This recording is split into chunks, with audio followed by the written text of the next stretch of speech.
ভাই আপনি বেশ কিছু মন্তব্য করেছেন, আর ইসলাম বলে ইন্নাল্লাহ মা'আস সাবিরিন, নিশ্চয়ই আল্লাহ তাদের সঙ্গে আছেন যারা ধৈর্যশীল। ভ্রাতৃত্ব বজায় রাখতে গেলে আপনাকে ধৈর্যশীল হতে হবে। ধৈর্যশীল যদি আমরা না হই তাহলে ভাইয়ের সাথে ভাইয়ের যুদ্ধ লেগে যাবে। ইসলাম বলছে সূরা আল বাকারার 153 নম্বর আয়াতে আছে ইন্নাল্লাহা মা'আস সাবিরিন, নিশ্চয়ই আল্লাহ ধৈর্যশীলদের সঙ্গে আছেন। আর ভ্রাতৃত্ব বজায় রাখতে চাইলে ধৈর্যশীল হতে হবে। আর আমি এখানে উপস্থিত গুরুজনদের শ্রদ্ধা করি। তিনি হয়তো হিন্দু ধর্ম সম্পর্কে ভালো জানেন, তবে দুঃখিত যে আমি তার সঙ্গে একমত নই। ইসলাম সম্পর্কে তার জ্ঞান কিছুটা কম। আর ওনার সাথে আমি একমত যে ইসলাম ধর্মে মানুষকে দুই ভাগে ভাগ করা হয়। একটা হলো যারা বিশ্বাসী মুমিন, আরেক দল হলো কাফির, উনি যেভাবে বললেন। আর প্রত্যেক ধর্মেই দুই প্রকার মানুষ আছে, এমনকি হিন্দু ধর্মেও হিন্দু আর অহিন্দু, খ্রিস্টান ধর্মে খ্রিস্টান আর অখ্রিস্টান, ইহুদি ধর্মে ইহুদি আর নন ইহুদি, ইসলামে মুসলমান আর অমুসলমান। তাহলে ইসলাম আলাদা হলো কি করে? আর আমি এখানে হিন্দু ধর্মের সমালোচনা করব না, আমি সমালোচনা করব না, কিন্তু আজকের এই লেকচারে আমি হিন্দু ধর্ম নিয়ে কথা বলবো, কারণ আমি বিভিন্ন ধর্মের একজন ছাত্র হিসাবে আমি বেদ পড়েছি, আমি উপনিষদ পড়েছি। তবে এখানে ছোট্ট একটা মন্তব্য করি। হিন্দু ধর্মগ্রন্থ বেদে আছে যে এই মানুষ জাতি সৃষ্টি হয়েছে সর্বশক্তিমান ঈশ্বরের 4টি অংশ থেকে। তার মাথা থেকে এসেছে ব্রাহ্মণ, বুক থেকে এসেছে ক্ষত্রিয়, আর উরু থেকে বৈশ্যরা ব্যবসায়ী জাত, আর পা থেকে শূদ্ররা বর্ণপ্রথা। আমি এটা নিয়ে মন্তব্য করতে আসিনি, আমি এটা চাই না। আমি চাই না হিন্দু ভাইদের মনে আঘাত দিতে। ইসলাম ধর্ম এটার অনুমতি দেয় না। আমি এসব নিয়ে মন্তব্য করছি না, কোনো ধর্মের সমালোচনা করছি না, আমি কারো সমালোচনা করছি না। আমি কথা বলছি না যে কোনো ধর্ম ভুল। তবে আপনি যদি ভালোভাবে বেদ পড়ে থাকেন, আপনি এখানে সবাইকে বলতে পারেন বেদে কথা বলে কিনা যে স্রষ্টার মাথা থেকে ব্রাহ্মণ এসেছে, তার বুক থেকে ক্ষত্রিয়রা এসেছে, উরু থেকে এসেছে বৈশ্যরা ব্যবসায়ী জাত, বিদ্বান গোত্র, যোদ্ধা গোত্র, ব্যবসায়ী গোত্র, শূদ্র। শূদ্ররা হলো সবচেয়ে নিম্নবর্ণের। আর ডক্টর আম্বেদকর এটা নিয়ে বই লিখেছেন। আমি সব খুলে বলছি না। হিন্দু ধর্ম আমি ভালোভাবে পড়েছি। আমি হিন্দু ধর্মের অনেক কিছু শ্রদ্ধা করি, বেশ কিছুর ব্যাপারে একমত নয়, এটা আমাকে আপনি বলতে বাধ্য করলেন। পবিত্র কোরআনে সূরা আনামের 108 নম্বর আয়াতে আছে তাহাদিগকে গালি দিও না আল্লাহকে ছাড়িয়ে তাহারা যাহাদিগকে ডাকে, কেননা অজ্ঞানতাবশত তাহারা গালি দিবে আল্লাহ সুবহানাহু ওয়া তাআলাকে। এখানে আমি হিন্দু ধর্মের ভালো দিকগুলো নিয়ে বলেছি। কথাটা হলো তারা এক ঈশ্বরের ধারণায় বিশ্বাস করে। আপনার প্রশ্নের ব্যাপারে বলি যে আপনি বলেছেন মুসলিমরা তারা মানুষ খুন করে, এছাড়াও তারা হত্যা করে। আপনি বললেন গরু, ঠিক আপনি কথা বলেছেন। এই সবগুলো অভিযোগের উত্তর দেওয়া দরকার, সময় এখানে কম, কয়েকটার উত্তর দিচ্ছি। অন্য কেউ প্রশ্ন করেন, আপনাদের সবার ভুল ধারণাগুলো আমি ভেঙে দেব, আমারও ভালো লাগবে। আর ভুল ধারণাগুলো ভাঙিয়ে দিলেই তারা ইসলামকে ভালোভাবে বুঝতে পারবে। এজন্য আমার লেকচারে সবসময় একটা প্রশ্নোত্তর পর্ব থাকে। আর আমরাও বলি যখন কেউ সমালোচনা করে আমারও ভালো লাগে। যত বেশি সমালোচনা হবে তত বেশি বোঝাতে পারবো, তত ভালো করে ইসলামকে বুঝতে পারবেন। আমিও সেটাই করি। ইসলামও বলে সত্যকে ছড়িয়ে দিতে। হিকমার সাথে পবিত্র কোরআনের সূরা নেহালের 125 নম্বর আয়াতে আছে উদু ইলা সাবিলি রাব্বিকা বিল হিকমা ওয়াল মাউযিতিল হাসনা ওয়াজাদিলুম বিল্লাতি আহসান।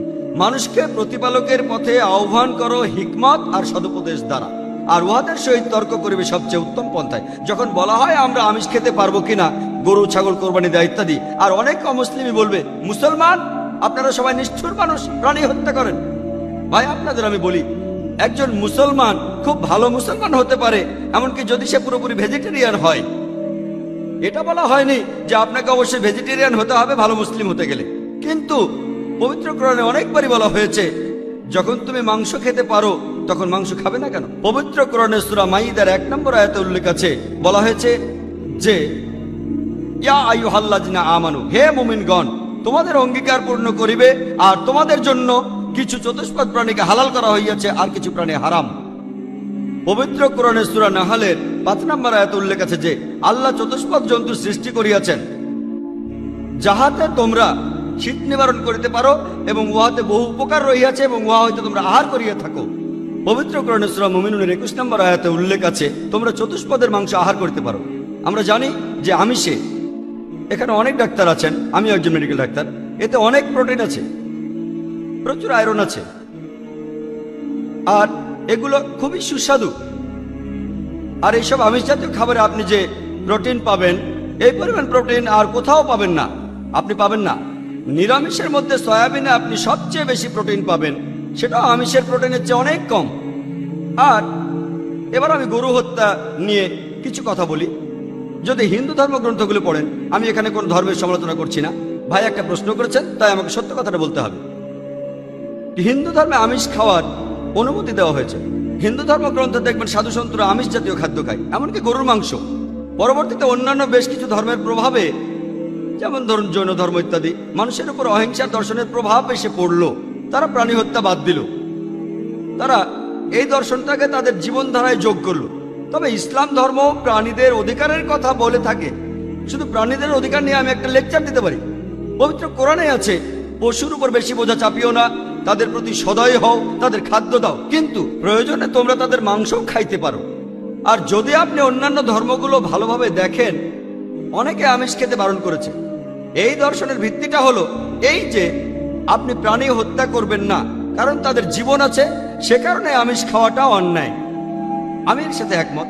যদি কোনো মানুষের পৃথিবীতে মানুষ হত্যা না করে থাকে, সেখানে আমিই থাকবো সবার উপরে। সর্বজনীন ভ্রাতৃত্ব হিন্দু ধর্মে আছে যে সব প্রাণী আপনার ভাই। প্রত্যেক প্রাণী, হোক সে সাপ, পাখি অথবা পতঙ্গ। আমি আপনাদের একটা প্রশ্ন করছি যে কোন মানুষটা হাজার হাজার ভাইকে না মেরেও 5 মিনিটের জন্য বেঁচে থাকতে পারে? এখানে যারা মেডিকেল সায়েন্স পড়েছেন তারা ভালো বুঝতে পারবেন যে আপনারা যখন নিঃশ্বাস নেন তখন আপনার শরীরে প্রচুর ময়লা জীবাণু ঢুকে, সেগুলোকে মেরে ফেলেন। তার অর্থ এই ধর্মে বাঁচার জন্য আপনার ভাইদের আপনি মেরে ফেলছেন। ইসলামের সর্বজনীন ভ্রাতৃত্ব বলে মানুষ জাতির প্রত্যেকেই আপনার ভাই। বিশ্বাসের ভ্রাতৃত্বে প্রত্যেক মুসলমানই ভাই ভাই, প্রত্যেক প্রাণীই আমার ভাই নয়। তবে অন্য প্রাণীদের রক্ষা করতে হবে, তাদের ক্ষতি করবেন না, বিনা কারণে তাদের অত্যাচার করবেন না, তবে প্রয়োজন হলে সেগুলোর মাংস খেতে পারেন। ইসলামের সর্বজনীন ভ্রাতৃত্ব বলে মানুষ জাতির প্রত্যেকেই আপনার ভাই। বিশ্বাসের ভ্রাতৃত্বে প্রত্যেক মুসলমানই ভাই ভাই, প্রত্যেক প্রাণীই আমার ভাই নয়। তবে অন্য প্রাণীদের রক্ষা করতে হবে, তাদের ক্ষতি করবেন না, বিনা কারণে তাদের অত্যাচার করবেন না, তবে প্রয়োজন হলে সেগুলোর মাংস খেতে পারেন। তাই যে দর্শন বলে আমিষ খাবার খাওয়া অন্যায়, কারণ এখানে আপনি প্রাণী হত্যা করছেন, বিজ্ঞান প্রমাণ করেছে। এমনকি গাছপালারও জীবন আছে, আপনারা জানেন। তাই একথা এখানে খাটছে না যে প্রাণী হত্যা করা অন্যায়।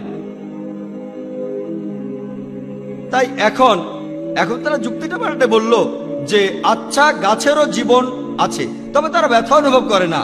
তাই গাছ হত্যার চেয়ে প্রাণী হত্যা অনেক বড় অপরাধ। আর আজকের দিনে বিজ্ঞান উন্নত হয়েছে, আমরা জানি গাছও ব্যথা অনুভব করে, এমনকি গাছও কাঁদতে পারে, গাছেরও ভালো লাগতে পারে। তাই গাছ ব্যথা অনুভব করে না, এটা টিকলো না। এখানে ব্যাপারটা হলো যে গাছের কান্না মানুষ শুনতে পায় না, কারণ মানুষ কানে যে শব্দ শোনে সেটা সীমা 20 সাইকেল পার সেকেন্ড থেকে 20,000 সাইকেল পার সেকেন্ড। এই সীমার মধ্যে কিছু হলে মানুষ সেটা শুনতে পায়, এই সীমার নিচে বা উপরে মানুষ কিছু শুনতে পায় না। যেমন ধরুন কেউ যদি ডগ হুইসেল বাজায়, ডগ হুইসেল চেনেন, যেটাকে বলে সাইলেন্ট ডগ হুইসেল। যখন কেউ এই হুইসেল বাজায়, এটার সীমা হচ্ছে 20,000 সাইকেল পার সেকেন্ডের উপরে, 40,000 সাইকেল পার সেকেন্ডের নিচে। কুকুর 40,000 সাইকেল পার সেকেন্ড পর্যন্ত শুনতে পায়। তাই কেউ যদি হুইসেল বাজায়, কুকুর হুইসেলটা শুনতে পারে কিন্তু মানুষ শুনতে পায় না, এটাকে বলা হয় সাইলেন্ট ডগ হুইসেল। একইভাবে গাছপালার যে কান্নাকাটি আমরা মানুষরা কিছুই শুনতে পাই না, তবে গাছও কাঁদে, তারাও ব্যথা অনুভব করে। আমাদের একজন ভাই বললেন, যিনি বিষয়টা নিয়ে বেশ তর্ক করছিলেন, আর আমাকে বললেন, ভাই জাকির, আপনার কথা আমি মেনে নিলাম যে গাছপালারও জীবন আছে, তারাও ব্যথা অনুভব করে, তবে আপনি কি জানেন যে গাছের 2টো ইন্দ্রিয় কম আছে, তাদের 3টা ইন্দ্রিয় আছে, পশু পাখির ইন্দ্রিয় আছে 5টি। তাই গাছপালা হত্যার চেয়ে পশু হত্যা করা অনেক বড় অন্যায়। আমি তাকে বললাম যে ভাই, ধরুন আপনার একজন ছোট ভাই আছে, সে ছোটবেলা থেকে বোবা আর কালা, 2টো ইন্দ্রিয় কম। সে বড় হওয়ার পরে কেউ একজন তাকে খুন করে ফেললো, আপনি কি বিচারককে বলবেন, ও মাই লর্ড, এই খুনিকে কম শাস্তি দিন কারণ আমার ভাইয়ের 2টো ইন্দ্রিয় কম ছিল? এই কথাই বলবেন? আপনি বলবেন, ও মাই লর্ড, তাকে দ্বিগুণ শাস্তি দিন কারণ সে একজন নিষ্পাপ মানুষকে হত্যা করেছে। তাই ইসলামে এটা কোনো যুক্তি নয় যে 2টো বা 3টা ইন্দ্রিয়। পবিত্র কোরআনে সূরা বাকারার 168 নম্বর আয়াতে আছে, যে বৈধ খাদ্যবস্তু আছে তাহা তোমরা আহার করো।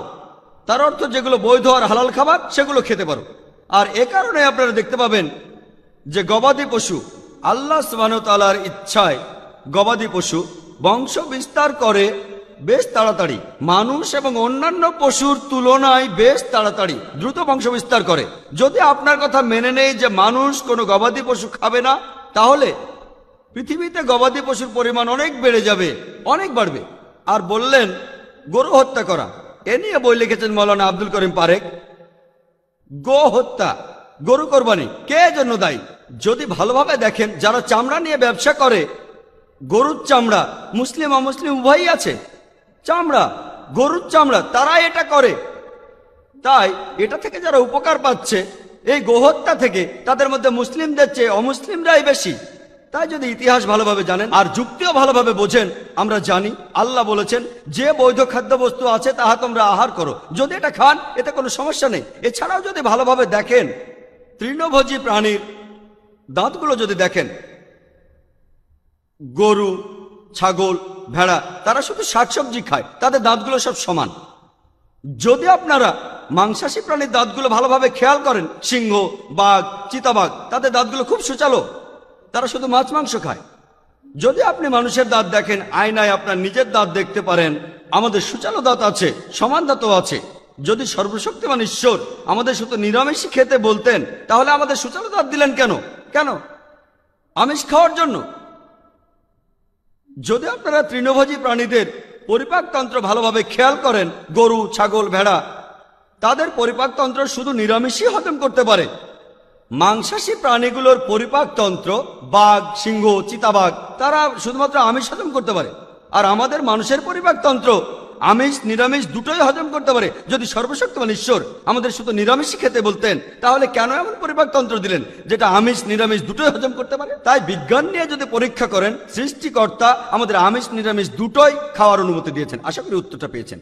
যদি আপনার অন্য কোনো প্রশ্ন, কোনো ভুল ধারণা থাকে, আমি আনন্দের সাথে তার উত্তর দেব। একবারে একটা ধারণা বলবেন যাতে আমি তা দূর করার সময় পাই।